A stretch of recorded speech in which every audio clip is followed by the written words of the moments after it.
को यहाँ पर हम लोग सॉल्व करेंगे। चलिए प्रारंभ करते हैं। इसमें पहला प्रश्न है कि निम्नलिखित कथनों में से कौन सा या से 97वां संविधान संशोधन के संबंध में सत्य है या है। तो देखिए दोनों कथन पढ़ लीजिए जल्दी से। इस संशोधन द्वारा सहकारी समिति गठित करने के अधिकार को मौलिक अधिकार बना दिया गया। दूसरा, इस संशोधन द्वारा संविधान में एक नया भाग 9B जोड़ा गया। तो दोनों ही कथन जो है पूरी तरीके से सही है, तो सी ऑप्शन आपका सही हो जाएगा। ये जो 97वां संविधान संशोधन अधिनियम आता है ये 2011 में आया था। अगला है क्षमा आदि की और कुछ मामलों में दंडादेश के निलंबन, परिहार या लघुण की राष्ट्रपति की शक्ति को किस अनुच्छेद के अंतर्गत रखा गया है। तो अनुच्छेद 72 के तहत बी ऑप्शन सही हो जाएगा। अगला प्रश्न है निम्नलिखित मूलाधिकारों में कौन सा या से नागरिकों एवं विदेशियों दोनों को प्राप्त है। तो देखिए पहला पढ़िए, बलात्, श्रम एवं अवैध मानव व्यापार के विरुद्ध प्रतिषेध, यह दोनों को प्राप्त है। और दूसरा, अल्पसंख्यकों को अपने धर्म के प्रसार हेतु शिक्षण संस्थानों की स्थापना का अधिकार, ये केवल भारतीय नागरिकों को प्राप्त है, विदेशियों को प्राप्त नहीं है। तो जो तीसरा है, प्राण एवं दैहिक स्वतंत्रता का अधिकार, स्वतंत्रता का संरक्षण, ये दोनों को प्राप्त है, भारतीय नागरिक और विदेशी नागरिकों दोनों को। तो पहला और तीसरा आपका इसमें सही हो जाएगा, तो ए ऑप्शन आपका सही हो जाता है। अगला प्रश्न है निम्नलिखित कथनों में से कौन सा या से सत्य है।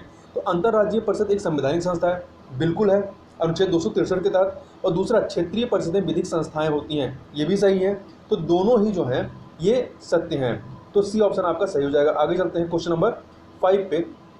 निम्नलिखित में से किस वर्ष राजनीतिक दलों को सर्वप्रथम संवैधानिक दर्जा प्रदान किया गया था या संवैधानिक मान्यता प्राप्त हुई। तो ये 1985 में जो 92वां 52वां संविधान संशोधन अधिनियम आता है इसके तहत। अगला प्रश्न है परामर्श संबंधी क्षेत्राधिकार किसके में निहित है। तो ये केवल सर्वोच्च न्यायालय के पास ये क्षेत्राधिकार है, आर्टिकल 143 के तहत। आगे चलते हैं। अगला प्रश्न है कि निम्नलिखित कथनों पर विचार कीजिए तथा दिए गए कोड की सहायता से सही उत्तर बताइए। कथन है संविधान सभा अप्रत्यक्ष निर्वाचन का परिणाम थी, बिल्कुल सही है। कारण, संविधान सभा के गठन के लिए राज्यों की विधानसभाओं का निर्वाचक मंडल के रूप में उपयोग किया गया था, ये भी सही है। तो और ये व्याख्या भी कर रही, तो आपका ए ऑप्शन जो है वो सही हो जाएगा। अगला प्रश्न है निम्नलिखित पर विचार करें। केंद्र में द्वैध शासन, एक अखिल भारतीय संघ की स्थापना, भारत के राज्य सचिव की परिषद को समाप्त करना, ये उपरोक्त व्यवस्थाएं संबंधित किससे। ये संबंधित है भारत शासन अधिनियम 1935 से। आगे चलते हैं। संविधान सभा द्वारा स्थापित अल्पसंख्यकों हेतु सलाहकार समिति के अध्यक्ष कौन थे।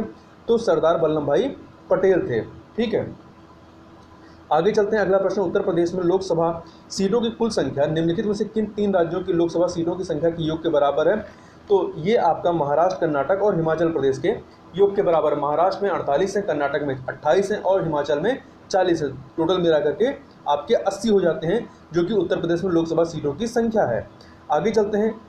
किसने भारतीय संविधान के विस्तृत होने के कारण उसका दुर्गुण और वकीलों का स्वर्ग कहा। आइवर जेनिंग्स ने कहा था। अगला प्रश्न है निम्नलिखित कथनों में से कौन सा या से सही है।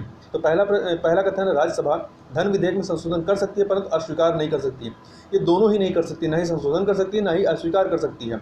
दूसरा, अनुदान मांगों पर दोनों सदनों में मतदान होता है। तो ये जो दूसरा वाला है ये सही है, ठीक है। अनुदान मांगों पर दोनों में सदनों में मतदान होता है। और राज्यसभा 14 दिन के भीतर धन विधेयक को अपनी सिफारिशों सहित लोकसभा को लौटा देती है। यदि नहीं लौटाती है तो उसे जैसा उसे भेजा गया था वैसा ही लोकसभा के द्वारा स्वीकार कर लिया जाता है। तो इस प्रकार से आपका जो केवल बी है वो कथन सही है। अगला है भारत की संचित निधि किसके नियंत्रणाधीन होती है। तो ये जो संचित निधि है ये आपका संसद के नियंत्रणाधीन होती है, आर्टिकल 266 के तहत, 266 के तहत, 266 के तहत। आगे चलते क्वेश्चन नंबर 14। अनुच्छेद 227 में वर्णित उच्च न्यायालय की अधीनस्थ न्यायालय पर अधीक्षण शक्ति को किस वाद में अनुल्लंघनीय मौलिक ढांचा घोषित किया गया। तो इसे जो है केशवानंद भारती जो वाद होता है इसमें। आगे चलते हैं। अगला प्रश्न है निम्न कथनों पर विचार कीजिए। 2 कथन है राष्ट्रपति अथवा संसद द्वारा राष्ट्रपति शासन के समय बनाया गया कानून राष्ट्रपति शासन समाप्त होने के पश्चात प्रभावी नहीं रहता। और दूसरा कथन है उसको देखें तो राष्ट्रपति शासन के समय राष्ट्रपति मुख्यमंत्री के नेतृत्व वाली मंत्रिपरिषद को भंग कर देता है। दूसरा कथन सही है, परंतु पहला कि इसके पश्चात प्रभावी नहीं होता ये गलत है, प्रभावी रहता है। तो केवल यहाँ पे बी वाला ऑप्शन सही हो जाएगा। अगला है निम्नलिखित में से कौन सी अर्हताएं उपराष्ट्रपति पद हेतु अनिवार्य हैं। वह 30 वर्ष की आयु पूर्ण कर चुका हो, ये गलत है। वह 35 वर्ष की आयु पूर्ण कर चुका हो, तो पहला गलत हो गया आपका। दूसरा, वह राज्यसभा का सदस्य बनने के लिए अर्हत हो, ये भी सही है। सार्वजनिक प्राधिकरण के तहत किसी लाभ के पद पर ना हो, ये भी सही है। तो 2 और 3 ही सही हैं, ए ऑप्शन आपका सही हो जाएगा। अगला प्रश्न है भारतीय संसद के परिप्रेक्ष्य में शून्यकाल कहा जाता है। तो ये जो होता है आपका प्रश्नकाल के तुरंत बाद का जो समय होता है इसे ही कहा जाता है। ठीक है, ये भारतीय संसद के दोनों सदनों में प्रश्नकाल के बाद का समय होता है। इसका समय 12 बजे से लेकर 1 बजे तक होता है। आगे चलते हैं, क्वेश्चन नंबर 18, राज्य विधान परिषद के संबंध में निम्न कथनों में से कौन सा या से सत्य है? तो यह एक स्थायी सदन है जो कभी भंग नहीं होता है। बिल्कुल सही, इसे समाप्त किया जा सकता है पूरी तरीके से कि विधान परिषद को ही समाप्त कर दीजिए, परंतु ये अगर है तो स्थायी सदन है और कभी भंग नहीं होता है। दूसरा, इसके सदस्यों का कार्यकाल 6 वर्ष का होता है, ये भी सही है। इसके 1/3 सदस्यों को राज्यपाल द्वारा नामित किया जाता है। 1/3 नहीं, 1/6 सदस्यों को। ठीक है, 1/6 सदस्यों को। तो तीसरा वाला आपका गलत हो गया, तो पहला और दूसरा सही है, ये ऑप्शन आपका सही हो गया। अगला प्रश्न है, भारत की संसदीय प्रणाली और ब्रिटेन की संसदीय प्रणाली के में अंतर का केंद्र बिंदु क्या है? तो शैडो कैबिनेट, वहाँ पे शैडो कैबिनेट होती है, यहाँ पर नहीं होती है। अगला है, 2 सूचियाँ दी गई हैं, इन्हें सुमेलित करना है। तो देखिए, व्यक्तियों की अपनी अनुकूल अवस्थाओं में कार्य करने हेतु राज्य का जो प्रयास है ये किस अनुच्छेद के तहत है? तो ये आपका अनुच्छेद 41 के तहत है। अनुच्छेद 41 अर्थात आपका पहले का ए का 2 से हो जाएगा। समान कार्य हेतु समान वेतन, ये आपका 39 घा 39 घा आपका 1 हो गया। समान न्याय एवं निःशुल्क विधिक सहायता, ये आपका 39 का में है, 3 हो गया। प्रबंधन में कर्मचारियों को भागीदार बनाना, अनुच्छेद 43 का में अर्थात 4 हो गया। तो 2134 कौन सा है आपका? तो ये आपका सी ऑप्शन जो है 2134, ये सही हो जाएगा। अगला है, राष्ट्रीय पिछड़ा वर्ग आयोग के संदर्भ में कौन सा एक कथन असत्य है? इसकी स्थापना 1993 में की गई, इसके अध्यक्ष की नियुक्ति राष्ट्रपति द्वारा की जाती है, दोनों सही है। 103वें संविधान संशोधन अधिनियम द्वारा इसको संवैधानिक दर्जा दिया गया नहीं, 103वें के द्वारा नहीं, 102 के द्वारा दिया गया था। ठीक है, और डी वाला जो है, इससे सदस्यों को की सेवा शर्तों का निर्धारण राष्ट्रपति करते हैं, ये सही है। तो सी वाला आपका सही नहीं है। आगे चलते हैं, धन विधेयक के संदर्भ में असत्य कथन चुनें। तो कौन सा असत्य है? देखिए, धन विधेयक के संबंध में लोकसभा के अध्यक्ष का निर्णय अंतिम होता, सही है। धन विधेयक केवल लोकसभा में प्रस्तुत किया जाता है, ये भी सही है। इस प्रकार के प्रत्येक विधेयक को सरकारी विधेयक माना जाता है, ये भी सही है। इसे संसद का कोई भी सदस्य प्रस्तुत कर सकता है नहीं, केवल मंत्री ही प्रस्तुत कर सकता है, अर्थात डी ऑप्शन आपका सही नहीं है। अगला है, ये शासन में मूलभूत है और विधि बनाने में इन तत्वों को लागू करना राज्य का कर्तव्य होगा। उपरोक्त कथन संविधान के किस भाग से संबंधित है? तो ये राज्य के नीति तत्व से संबंधित है। अगला है, राज्य लोक सेवा आयोग के संबंध में निम्न कथनों पर विचार करें। पहला, आयोग के सदस्यों की संख्या का निर्धारण राज्यपाल के विवेकाधीन है, बिल्कुल सही। राज्यपाल अध्यक्ष एवं सदस्यों की सेवा शर्तों को निर्धारित करते हैं, ये भी सही है। और तीसरा, राष्ट्रपति आयोग के अध्यक्ष एवं सदस्यों को पद से हटा सकते हैं, ये भी सही है। तो तीनों ही सही है, तो डी ऑप्शन आपका सही हो जाएगा। अगला प्रश्न है, पंचायती राज के संबंध में कौन सा या से सही है? अनुच्छेद 243D में सीटों के आरक्षण की व्यवस्था की गई है। और दूसरा कथन है, बिल्कुल ये सही है।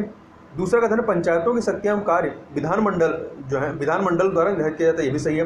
11वीं अनुसूची के तहत 29 विषयों पर कार्य होता है, ये भी सही है। तो तीनों ही आपके सही हैं, डी ऑप्शन आपका सही हो जाएगा। अगला प्रश्न है, निम्नलिखित में से किस एक आधार पर राष्ट्रपति द्वारा संवैधानिक आपात की घोषणा की जा सकती है?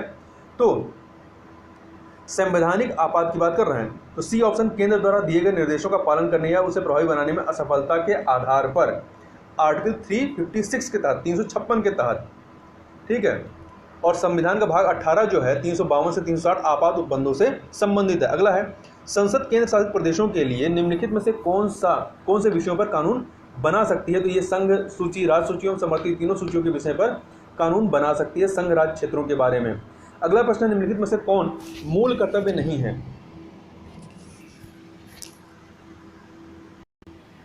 तो चारों ऑप्शन देखिए, वैज्ञानिक दृष्टिकोण को प्रोत्साहन देना ये है, हिंसा से दूर रहना ये भी है, निजी संपत्ति का कुशल प्रबंधन करना ये मूल कर्तव्य के तहत नहीं आता है, प्राकृतिक पर्यावरण की रक्षा करना ये मूल कर्तव्य में आता है। तो सी ऑप्शन आपका सही हो जाएगा। अगला प्रश्न है, प्रस्तावना के संबंध में निम्नलिखित में से कौन सा असत्य है? तो देखिए, पहला, प्रस्तावना संविधान का भाग नहीं है, ये गलत है, क्योंकि केशवानंद भारती केस में इसे संविधान का भाग बताया गया है। तो यहाँ पर असत्य कौन सा है? ए ऑप्शन आपका असत्य है। बाकी तीनों जो है वो सत्य हैं, आप तीनों देख सकते हैं। आगे चलते हैं, निम्नलिखित में से किसे राज्य की कार्यपालिका के अंतर्गत शामिल किया गया? तो राज्यपाल, राज्य के महाधिवक्ता, मुख्यमंत्री और मंत्रिपरिषद को। इसमें राज्य के मुख्य सचिव शामिल नहीं होते हैं, तो 1, 2, 3 और 4 इसमें हो जाएगा। तो सी ऑप्शन आपका सही हो जाएगा। आगे चलते हैं, भारत के संविधान में निम्नलिखित में से किस अनुच्छेद में उल्लिखित है कि भारत के राज्य क्षेत्र में सर्वत्र व्यापार, वाणिज्य और समागम आबाद होगा? तो ये आपका अनुच्छेद 301 में वर्णित किया गया है। आगे चलते हैं क्वेश्चन नंबर 32 पे। भारतीय संविधान के अनुच्छेद 243 के तहत निम्नलिखित में से कौन सहकारी समितियों के निगमन, विनियमन तथा समापन के संबंध में उपबंध निर्मित करने हेतु प्राधिकृत किया गया है? तो किसे किया गया है? राज्य विधान मंडल को। आगे चलते हैं अगले प्रश्न की तरफ। निम्नलिखित में से कौन सा आयोग भारत सरकार के कार्मिक मंत्रालय के अधीन या अंतर्गत कार्यरत नहीं है?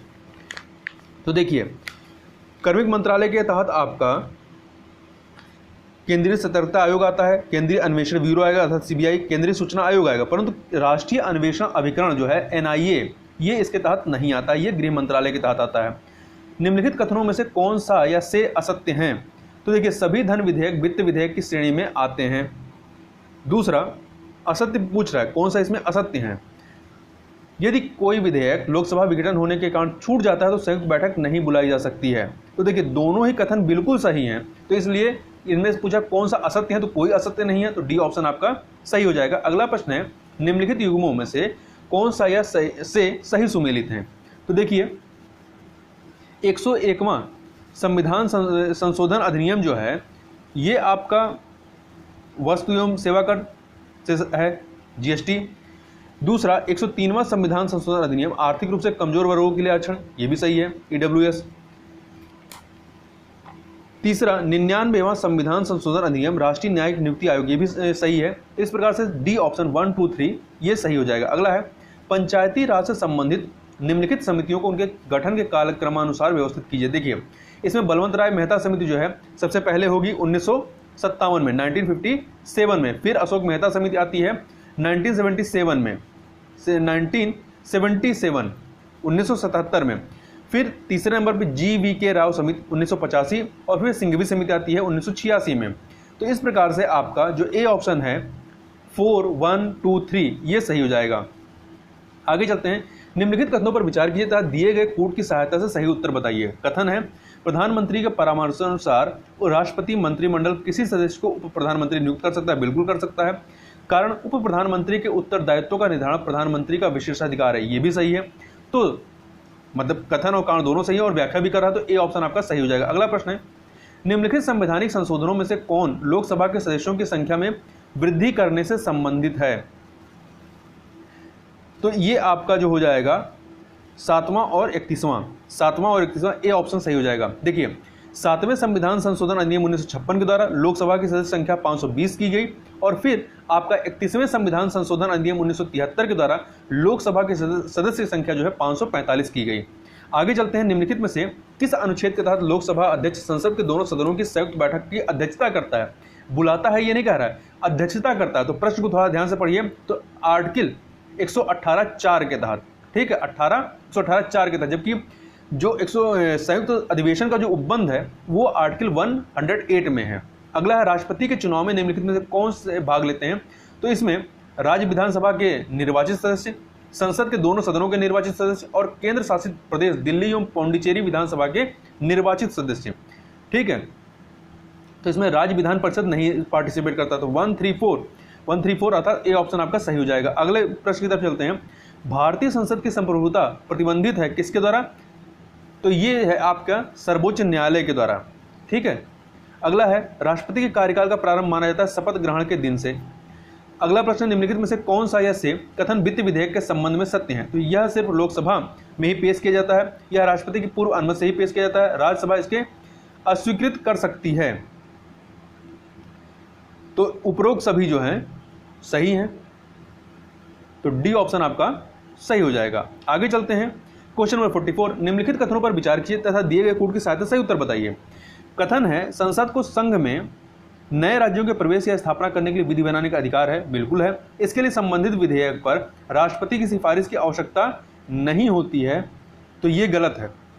कारण जो है गलत है, क्योंकि आवश्यकता होती है, पूर्व सिफारिश की आवश्यक होती है। तो अर्थात इस प्रकार से पहला कथन सही है, कारण गलत हो, तो सी ऑप्शन आपका सही हो जाएगा। आगे चलते हैं, क्वेश्चन नंबर 45, राष्ट्रपति किस अनुच्छेद के तहत किसी जाति को अनुसूचित जनजाति की सूची में शामिल कर सकता है? तो किसके तहत कर सकता है? अनुच्छेद 342 के तहत। अनुच्छेद 342 के तहत अनुसूचित जनजाति को सूची में शामिल कर सकता है 300 और 341 के तहत अनुसूचित जाति को। ठीक है, आगे चलते हैं। निम्नलिखित कथनों में से कौन सा या से सत्य है? राष्ट्रीय आपातकाल की उद्घोषणा युद्ध या बाह्य आक्रमण या सशस्त्र विद्रोह के वास्तव में घटित होने के पूर्व भी की जा सकती है, बिल्कुल सही है। राष्ट्रपति को आपात की उद्घोषणा के लिए मंत्रिमंडल की लिखित सूचना प्राप्त करना अनिवार्य है, ये भी सही है, तो सी ऑप्शन आपका सही हो जाएगा।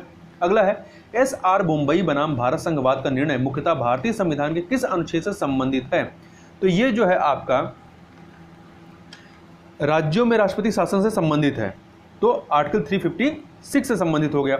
अगला है निम्नलिखित में से किस एक एक्ट या अधिनियम के द्वारा प्रांतों में आंशिक उत्तरदायी सरकारों का गठन किया गया था? तो ये गठन किया गया था आपका the government of India act 1919 के तहत। अगला है निम्नलिखित वादों में से किस एक में यह कहा गया कि पंथ निरपेक्षतावाद एवं संघवाद भारतीय संविधान के मूल लक्षण हैं? तो ये कहा गया आपका केशवानंद भारती वाद के तहत। अगला प्रश्न है, यहाँ पे 2 सूचियां दी गई हैं, इन्हें हमें सुमेलित करना है। तो लोकतांत्रिक विकेंद्रीकरण की बात किया BR मेहता समिति ने, ठीक है, 3 से मिला दीजिए। नगर पंचायत ये आपका 74वां संशोधन है। पंचायती राज निर्वाचन 73वां संशोधन है। द्विस्तरीय प्रणाली अशोक मेहता समिति। तो इस प्रकार से आपका ए ऑप्शन 3214 ये सही हो जाएगा। अगला है भारतीय संविधान में संघीय शब्द प्रयुक्त होता है कहाँ पे? इसका प्रयोग कहीं पर भी नहीं हो, संविधान में कहीं भी प्रयुक्त नहीं हुआ है, डी ऑप्शन आपका सही हो जाएगा। ठीक है, अनुच्छेद 1 के खंड 1 में भारत अर्थात इंडिया राज्यों का संघ होगा, ये प्रयोग किया गया है। आगे चलते हैं क्वेश्चन नंबर 52। निम्नलिखित में से कौन सी शक्ति राज्य के राज्यपाल को अनुच्छेद 213 के अंतर्गत प्राप्त है?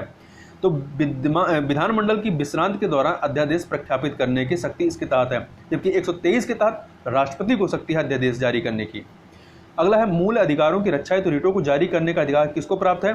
तो ये उच्चतम न्यायालय और उच्च न्यायालय दोनों को प्राप्त है, तो डी ऑप्शन सही हो जाएगा। निम्नलिखित पर विचार कीजिए। समान नागरिक संहिता, छोटे परिवार का मानदंड, समान कार्य के लिए समान वेतन, प्राथमिक स्तर पर मातृभाषा में शिक्षा, इन उपयुक्त में से कौन सा या से संविधान में वर्णित नीति निर्देशक सिद्धांतों में सम्मिलित है? तो समान नागरिक संहिता और समान कार्य के लिए समान वेतन, तो पहला और तीसरा अर्थात सी ऑप्शन आपका सही हो जाएगा। अगला है एक संसद सदस्य की सीट को रिक्त घोषित किया जा सकता है यदि वह सदन से लगातार की अवधि के लिए अनुपस्थित रहता है 60 दिनों या 2 माह की अवधि के लिए। आगे चलते हैं। संविधान के अनुच्छेद 72 के अंतर्गत राष्ट्रपति को प्राप्त क्षमादान की शक्ति क्या है? एक न्यायिक शक्ति है। अगला है भारतीय संविधान सभा के कुल 15 महिला सदस्यों में से एकमात्र मुस्लिम महिला कौन थी? बेगम एजाज रसूल थी। निम्नलिखित पर विचार कीजिए। साधारण विधेयक, धन विधेयक, संविधान संशोधन विधेयक, उपरोक्त में से किस विधेयक पर संयुक्त बैठक का प्रावधान नहीं है? तो ना ही धन विधेयक पर है और ना ही संविधान संशोधन विधेयक पर, साधारण विधेयक पर है, तो यहाँ पे बी ऑप्शन 2 और 3 सही हो जाएगा। अगला है राष्ट्रपति एक अध्यादेश जारी कर सकता है जब उसे समाधान हो जाता है कि तत्काल कार्रवाई की जानी आवश्यक है और कोई भी सदन सत्र में नहीं हो, तो सी ऑप्शन आपका सही हो जाएगा। ठीक है, आगे चलते हैं। 59 का आपका सी, ये होता है आपका आर्टिकल 123 के तहत अध्यादेश जारी करता है राष्ट्रपति। क्वेश्चन नंबर 60 देखते हैं। संसद विधि द्वारा 2 या 2 से अधिक राज्यों के लिए एक उच्च न्यायालय की स्थापना कर सकती है, यह वर्णित है अनुच्छेद 231 में। आगे चलते हैं। निम्नलिखित कथनों पर विचार कीजिए और अंत में दिए गए कूट से सही उत्तर का चयन कीजिए। लोकतंत्र में एक संस्था द्वारा दूसरे पर अंकुश लगाने की व्यवस्था होती, बिल्कुल है। विधायिका पर कार्यपालिका का नियंत्रण होता है, ये गलत है। कार्यपालिका पर विधायिका का नियंत्रण होता है, तो अर्थात केवल आपका ए सही है, बी कथन सही है, कारण गलत है, तो सी ऑप्शन आपका सही हो जाएगा। आगे चलते हैं। Question number 62। निम्नलिखित में से कौन सा या से संविधान के अनुच्छेद 13 के अंतर्गत परिभाषित विधि शब्द में सम्मिलित है? साधारण विधियां, विधि का बल रखने वाली सामाजिक रूढ़ियां, इसमें संविधान संशोधन अधिनियम नहीं आएगा, तो ए और सी शामिल हैं, अर्थात डी ऑप्शन सही हो जाएगा। अगला है भारत में राष्ट्रपति वित्तीय आपाति की घोषणा कब करता है? उसे यह प्रतीत होता है कि देश में वित्तीय स्थायित्व को खतरा है तब। ठीक है, आर्टिकल 360 के तहत। अगला है गुवाहाटी उच्च न्यायालय के न्यायिक अधिकार क्षेत्र के अंतर्गत निम्नलिखित में कौन सा शामिल नहीं है? तो इसके तहत जो है आपका मेघालय ये शामिल नहीं है। मिजोरम, अरुणाचल प्रदेश, नागालैंड, असम, ये 4 राज्य हैं, असम, नागालैंड, मिजोरम, अरुणाचल प्रदेश। अगला है निम्नलिखित में से कौन सा या कौन से तत्व भारतीय संघात्मक व्यवस्था के एकात्मक चरित्र को प्रकट करते हैं? तो संविधान की लोकशीलता, आपातकालीन उपबंध, एकल नागरिकता। ठीक है, तो 1, 3, 4, जबकि स्वतंत्र न्यायपालिका जो है ये संघीय संघात्मक विशेषता को बताती है। आगे देखते हैं। 2 सूचियां दी गई हैं, इन्हें सुमेलित करना है।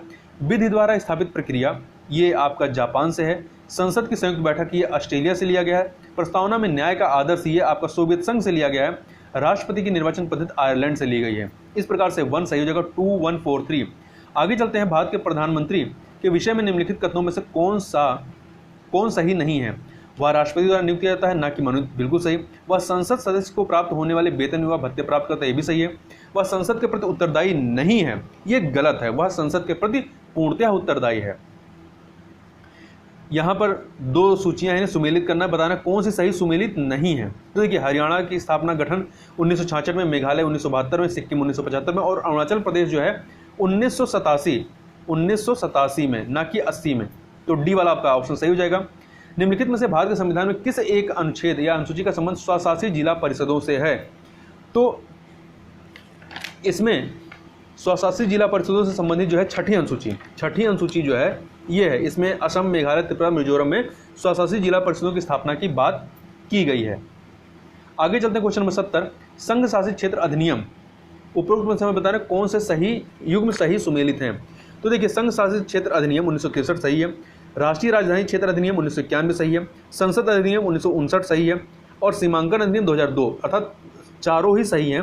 तो डी ऑप्शन आपका सही हो जाएगा। अगला है, भारतीय संघ के राज्यों का पुनर्गठन किया जा सकता है अथवा उनकी सीमाएं परिवर्तित की जा सकती हैं। कैसे? संसद द्वारा विधान की समान प्रक्रिया में साधारण बहुमत के द्वारा। आगे चलते हैं, क्वेश्चन नंबर 72, निम्नलिखित कथनों पर विचार कीजिए तथा दिए गए कूट की सहायता सही उत्तर बताइए। कथन है, भारत को विभक्त राज्यों का अविभाज्य संघ कहा जाता है, और दूसरा है, संविधान द्वारा राज्य के अस्तित्व को गारंटी प्रदान नहीं की गई है। तो दोनों ही सत्य हैं और व्याख्या भी करते हैं, अर्थात ए ऑप्शन आपका सही हो जाएगा। अगला है, राज्यसभा का सभापति पद ग्रहण करता है, पदेन होता है। ये पदेन होता है, जब तक उपराष्ट्रपति के पद पर है तब तक वो राज्यसभा का सभापति रहेगा।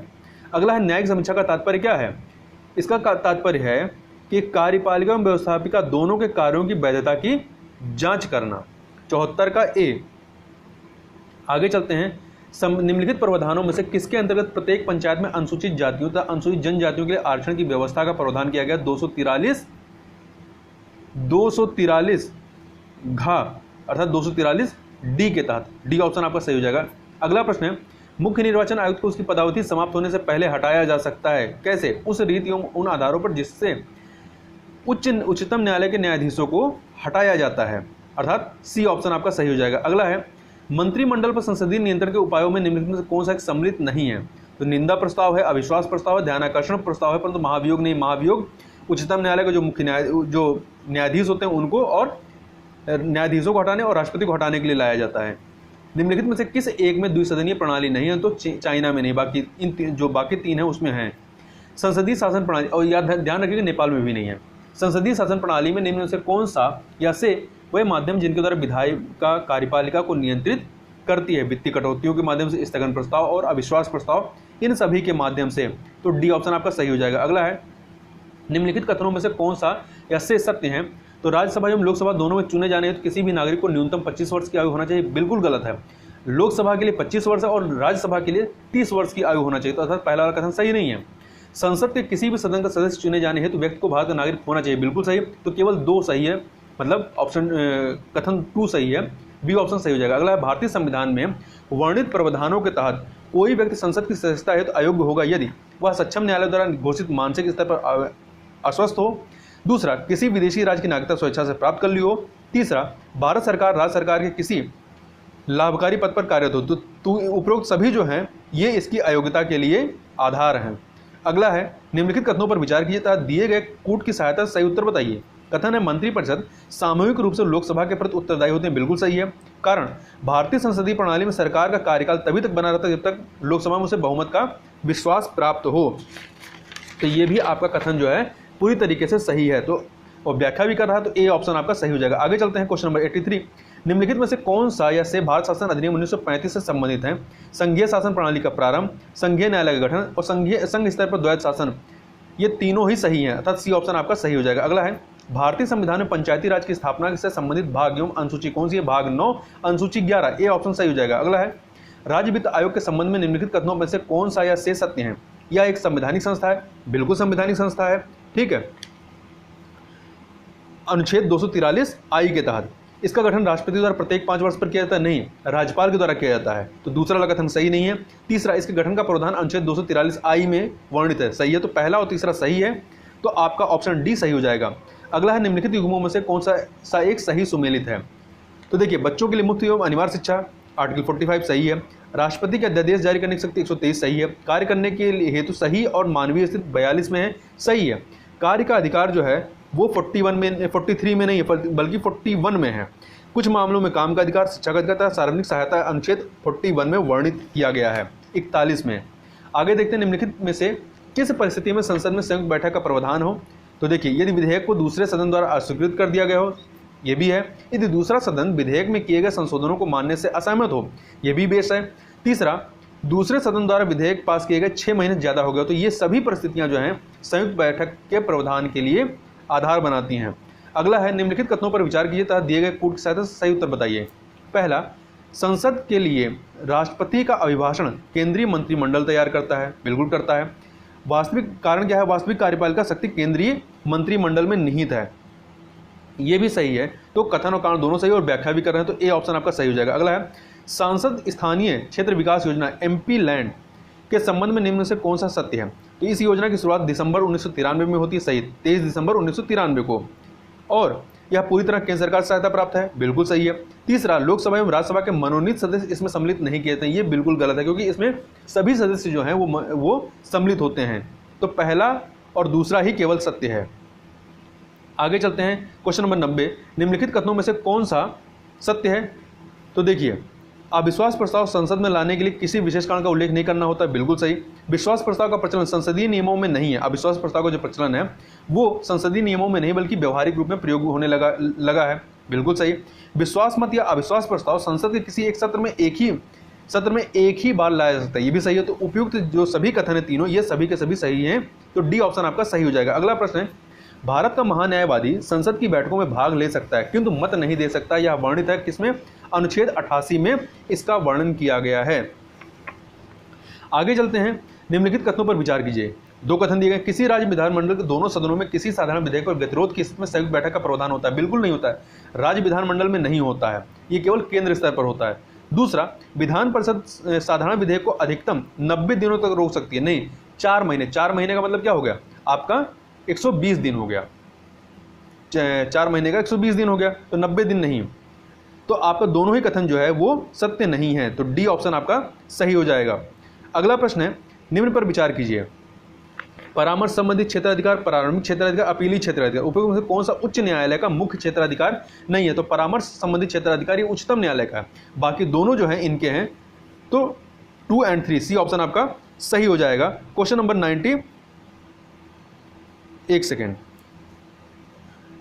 क्वेश्चन नंबर 93 का देखें, तो इसमें जो आपका क्या है कि कौन सा मुख्य क्षेत्राधिकार नहीं है ये पूछा, तो परामर्श संबंधी क्षेत्राधिकार नहीं है, तो ए ऑप्शन आपका सही हो जाएगा। बाकी 2 और 3 है ही है। क्वेश्चन नंबर 94 देखते हैं, भारत के संविधान के निम्नलिखित अनुच्छेदों में से किसके अनुसार प्रत्येक राज्य की कार्यपालिका शक्ति का इस प्रकार प्रयोग किया जाएगा जिससे कि संघ की कार्यपालिका शक्ति के प्रयोग में कोई अड़चन ना हो। तो अनुच्छेद 257 में ऐसा प्रावधान किया गया है, बताया गया है 257 में। अगला है, निम्नलिखित युग्मों में से कौन सा एक सही सुमेलित नहीं है। तो देखिए, जो सी वाला है, सर्वोच्च न्यायालय का परामर्शी क्षेत्राधिकार ऑस्ट्रेलिया से लिया गया, नहीं, ये कनाडा से यह प्रावधान लिया गया, तो सी ऑप्शन आपका सही हो जाएगा। अगला, निम्नलिखित में से कौन सा एक राज्य का नीति निर्देशक तत्व नहीं है। तो इसमें आप देखिए, जो पहला ऑप्शन है, मानव के दुर्व्यापार एवं बलात्श्रम का प्रतिषेध, आर्टिकल 23 में है, ये एक मूल अधिकार है, ना कि नीति निर्देशक तत्व है। अगला है, निम्न युग्मों में से कौन सा एक सही सुमेलित है। एक सही सुमेलित है, वो हमें ढूंढना है।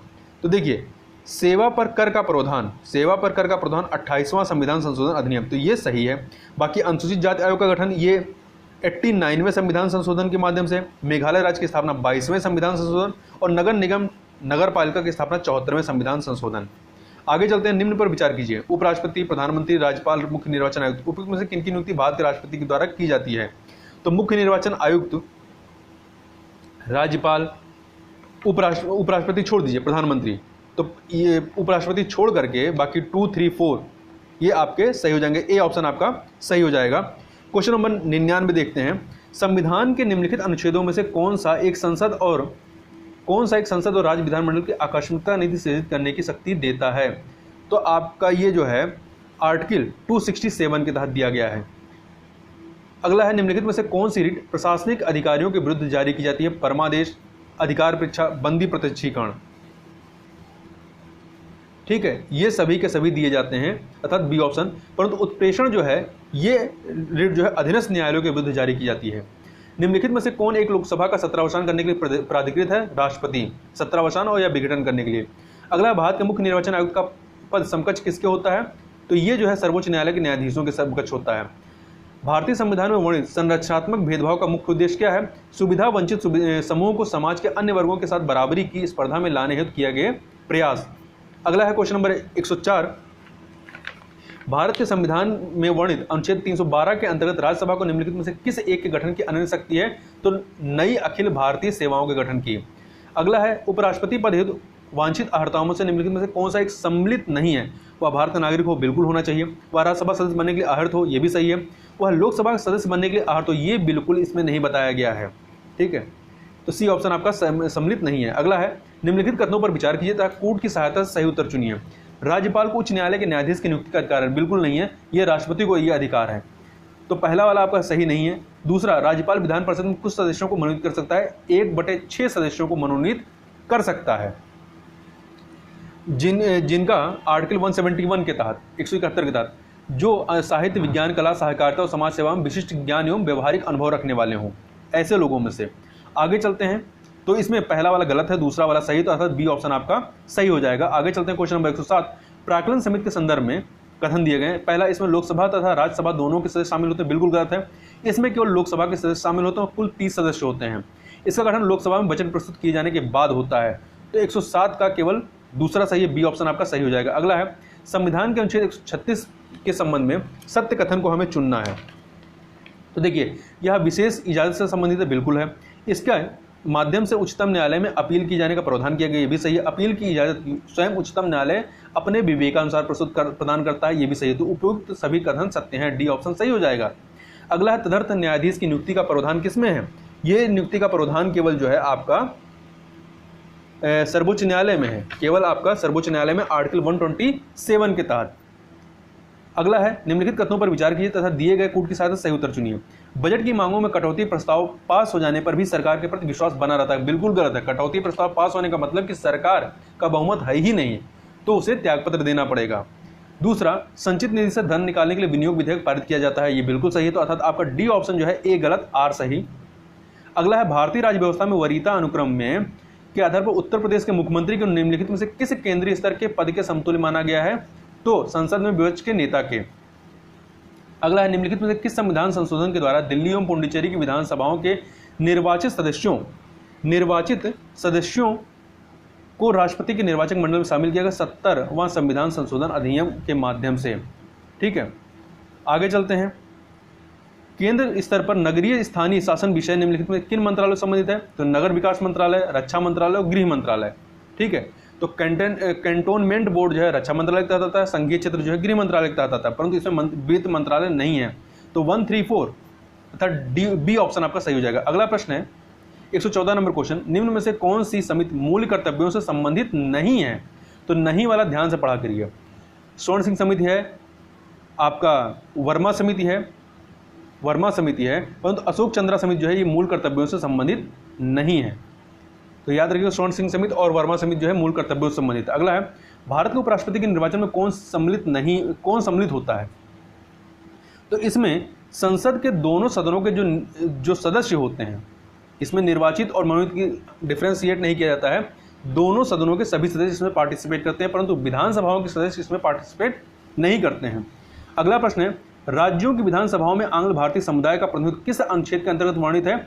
अनुच्छेद राज्यों की विधानसभाओं की बात कर रहा है।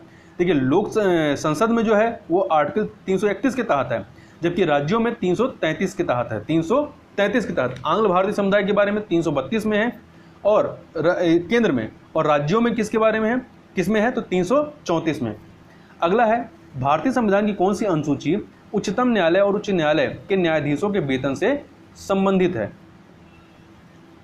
तो जो चौथी अनुसूची है ये वेतन से नहीं, चौथी अनुसूची नहीं, गड़बड़ हो रहा है। चौथी अनुसूची नहीं, जो आपकी द्वितीय अनुसूची है, ये विभिन्न पदाधिकारियों को प्राप्त वेतन, भत्ते एवं पेंशन का उल्लेख है। पहली में भारतीय संघ एवं राज्य क्षेत्र है। चतुर्थ में राज्यसभा में सीटों का आवंटन है। छठी में असम, मेघालय, त्रिपुरा एवं मिजोरम राज्यों के जनजातीय क्षेत्रों के प्रशासन का उल्लेख है। अगला 118 नंबर, सिद्ध कदाचार और अक्षमता के आधार पर राज्य सूचना आयुक्त को हटाने के लिए राज्यपाल प्रकरण की जांच के लिए किस न्यायालय को संदर्भित करता है? तो उच्चतम न्यायालय को संदर्भित करता है, सी ऑप्शन। अगला 2 सूचियां दी गई हैं, इन्हें सुमेलित करना है। तो राष्ट्रगान 24 जनवरी 1950, तो 4 हो गया। प्रांतीय संविधान समिति के अध्यक्ष सरदार पटेल।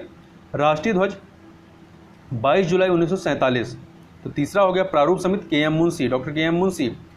तो 4231 आपका ए ऑप्शन सही हो जाएगा। आगे चलते हैं। भारतीय संविधान की उद्देशिका में समाजवादी शब्द जोड़ा गया 42वें संविधान संशोधन के माध्यम से। 3 शब्द जोड़े गए थे, समाजवादी, अखंडता एवं पथनिरपेक्ष। अगला है, निम्नलिखित में से कौन एक भारत में संथानम समिति की सिफारिश पर स्थापित किया गया? तो इसमें जो है आपका केंद्रीय सतर्कता आयोग 1962 में। अगला है, राष्ट्रपति पर महाभियोग संबंधी प्रस्ताव की सूचना पर कम से कम कितने सदस्यों के हस्ताक्षर होने चाहिए? इसमें कम से कम जो है 1/4 सदस्यों के हस्ताक्षर होने चाहिए। अगला, भारतीय संविधान की चौथी अनुसूची के संबंध में कौन सा कथन सत्य है? ये राज्यसभा में स्थानों के आवंटन से संबंधित हैं, तो डी ऑप्शन सही हो जाएगा। अगला है, निम्नलिखित में से किस अनुसूची के तहत राजनीतिक दलों के निर्वाचित सदस्यों की निरर्ता संबंधी प्रावधान वर्णित हैं? 52वें संविधान संशोधन अधिनियम 1985 के तहत 10वीं अनुसूची में। अगला है, 2 सूचियां दी गई हैं, इन्हें सुमेलित करना है। भाग 14 का ये अधिकरण से संबंधित है, 4 हो गया। भाग 16 ये कुछ वर्गों के संबंध में विशेष उपबंध की बात करता है, 3 हो गया। 20 जो है ये आपका संविधान संशोधन संबंधित है, ए हो गया, 1 हो गया। भाग 11 संघ एवं राज्यों के मध्य संबंध से है, 2 हो गया। तो 4312 डी ऑप्शन आपका सही हो जाएगा। अगला है, आपातकाल के लागू होने पर लोकसभा का कार्यकाल एक बार में कितने दिन के बढ़ाया जाता है? 1 वर्ष अर्थात 365 दिन के लिए। निम्नलिखित में से कौन सी एक समिति संसद की स्थायी समिति नहीं है? लोक लेखा प्राकलन समिति, लोक उपक्रम समिति, ये स्थायी है, परंतु वित्त मंत्रालय की परामर्शदात्री समिति ये स्थायी नहीं है। अगला है, निम्नलिखित में से किस आयोग ने राज्यपाल पद की समाप्ति की अनुशंसा की? तो राजमन्नार आयोग ने ये अनुशंसा की थी। ये 1970 में ये आयोग गठित किया गया था। अगला है, निम्नलिखित कथनों पर विचार कीजिए तथा दिए गए कोड के साथ सही उत्तर दीजिए। संविधानवाद एक आधुनिक अवधारणा है, यह व्यक्तियों की इच्छा का नहीं बल्कि कानून की सर्वोच्चता का प्रतीक है। तो दोनों ही सही हैं, परंतु व्याख्या नहीं करते हैं, तो बी ऑप्शन आपका सही हो जाएगा। अगला प्रश्न है, भारतीय संविधान के निम्नलिखित अनुच्छेदों में से कौन सर्वोच्च न्यायालय द्वारा संविधान का अनुल्लंघनीय मौलिक ढांचा घोषित किए जाने से संबंधित नहीं है? तो आप देखिए, अनुच्छेद 245, 32, 226, 227 पर 245 नहीं है। इसमें 245 जो है ये भाग 11 जो है 245, 255 ये संघ और राज्यों के मध्य विधायी संबंधी प्रावधान इसमें बताए गए हैं। क्वेश्चन नंबर 131 देखते हैं। निम्नलिखित कथनों पर विचार कीजिए। 3 कथन दिए गए हैं। भारतीय संविधान द्वारा केंद्र तथा राज्यों के मध्य विधायी शक्तियों का विभाजन 2 आधारों पर किया गया है, सही है। अनुच्छेद 248(1) के अनुसार संसद जो है संपूर्ण भारतीय राज्य क्षेत्र या उसके किसी भाग के लिए विधि बना सकती है, ये गलत है। 248 के तहत नहीं है, 245(1) के तहत है। तीसरा, भारत में केंद्र राज्य संबंधों का आधार 1935 का अधिनियम है, तो पहला और तीसरा आपका सही हो जाएगा, परंतु दूसरा गलत है, तो बी ऑप्शन आपका सही हो गया है। अगला है, आर्द्रभूमि के संरक्षण तथा अनुसंधान को मजबूत करने हेतु हाल ही में भारत के प्रथम आर्द्रभूमि संरक्षण एवं प्रबंधन केंद्र की स्थापना कहाँ की गई?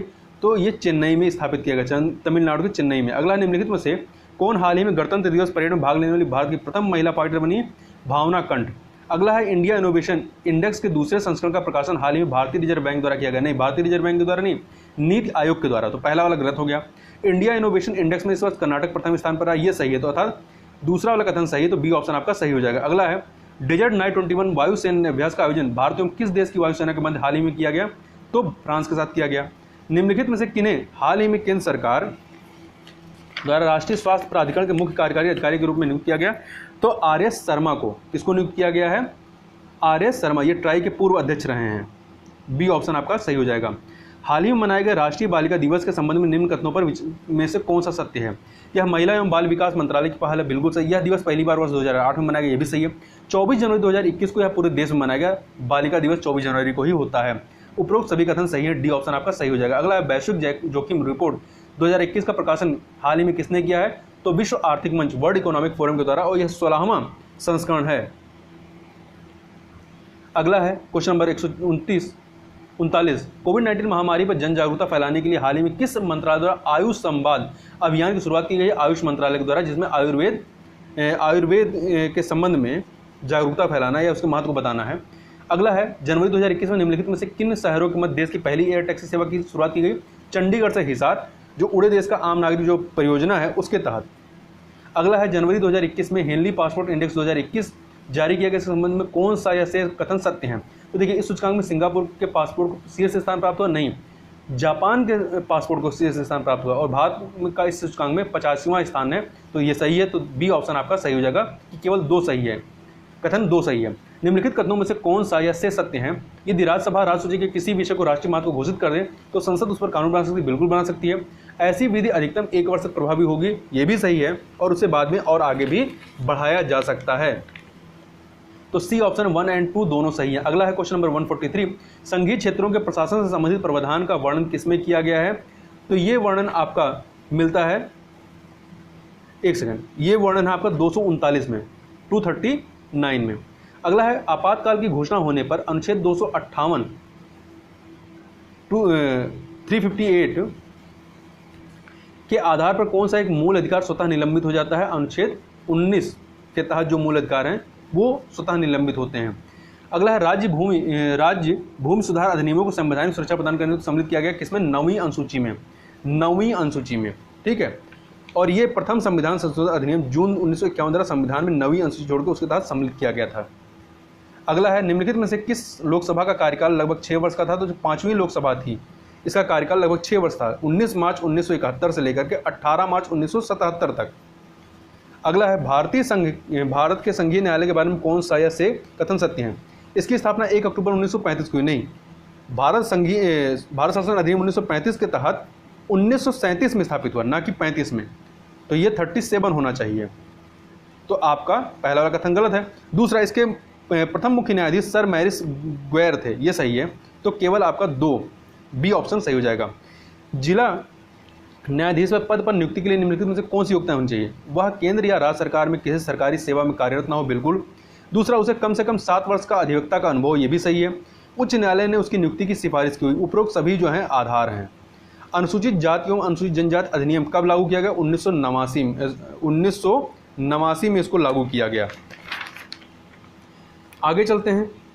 अगला प्रश्न जो क्वेश्चन नंबर 150 है, निम्न में से कौन सा अनुच्छेद गांधीवादी विचारधारा से संबंधित नहीं है? तो अनुच्छेद 51। देखिए, अनुच्छेद 51 में क्या, अंतर्राष्ट्रीय शांति एवं सुरक्षा की अभिवृद्धि करना, जबकि अनुच्छेद 40 जो है ग्राम पंचायतों गठन, अनुच्छेद 43 बी जो है सहकारी समितियों का स्वैच्छिक गठन, अनुच्छेद 46 जो है अनुसूचित जाति एवं अनुसूचित जनजाति और समाज के कमजोर वर्गों के शैक्षणिक एवं आर्थिक हितों को प्रोत्साहन और सामाजिक अन्याय एवं शोषण से सुरक्षा है। ये सभी गांधीवादी विचारधारा से संबंधित हैं, परंतु 51 जो है ये गांधीवादी विचारधारा से डायरेक्टली संबंधित नहीं है। तो इस प्रकार से यहाँ पे हम लोग पूरे 150 क्वेश्चन को कंप्लीट किया। तो इस वीडियो में बस इतना ही, मिलते हैं नेक्स्ट वीडियो में, तब तक के लिए बहुत बहुत धन्यवाद।